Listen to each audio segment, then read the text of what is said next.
They redid the Cube, guys. 1997's Cube. They redid it in Japanese, rather remake. Is it any good? In short, it's intriguing. I'd say it's an intriguing Sunday B movie watch. But key word on the B movie there. All right. Review over for all of you that just left. For the rest of you, let's talk about it. Usually, when I see remakes of movies, it's from other countries into the US. So it's interesting seeing a remake from a Canadian movie into Japanese. Uh, I, I, I wasn't sure how I would interpret that or if it would kind of feel the same. And the answer is, and bear with me for all of you Cube experts out there, I feel like this movie is very, very, very, very, very Japanese in tone. What do I mean?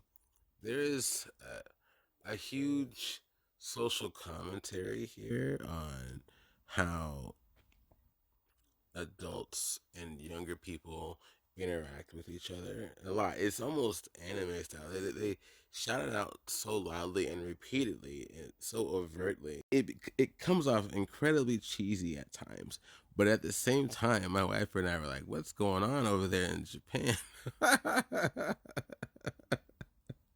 So the social commentary is pretty strong, and the mannerisms, everybody, it's just you have the stereotypical like Japanese CEO, and he's all like super mean to everybody, especially the younger people. You have like the timid people who's kind of shying away and looking away, and you got like the really goofy character with the colorful hair, and you got the main character with this tragic backstory, and it feels almost like an anime mixed with a B sci-fi movie. So I'm not mad at it. It's an interesting combination.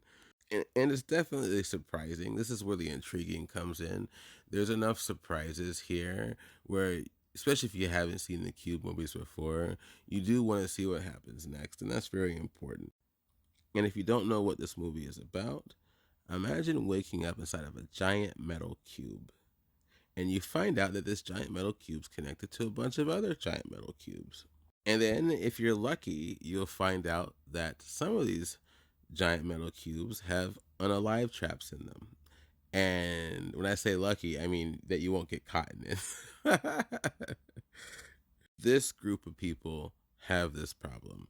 They wake up in these cubes and they have to figure out how to get out. There's a whole puzzle to solve here. There's uh, there's a whole way that of which people end up figuring out how to navigate these traps. A lot of it seems to make sense, some of it doesn't. But I think overall it gets the job done. Uh, Interesting characters. The main character is actually pretty cool for the most part. There's certain parts where I didn't like from him. There's like this violent interaction that happens between him and another character that you just kind of scratch your head at, but whatever. I think it's still worth a Sunday B movie watch, especially this holiday weekend. Happy MLK Day. All right, so check this out. Let me know what you think. And yeah, we'll talk later.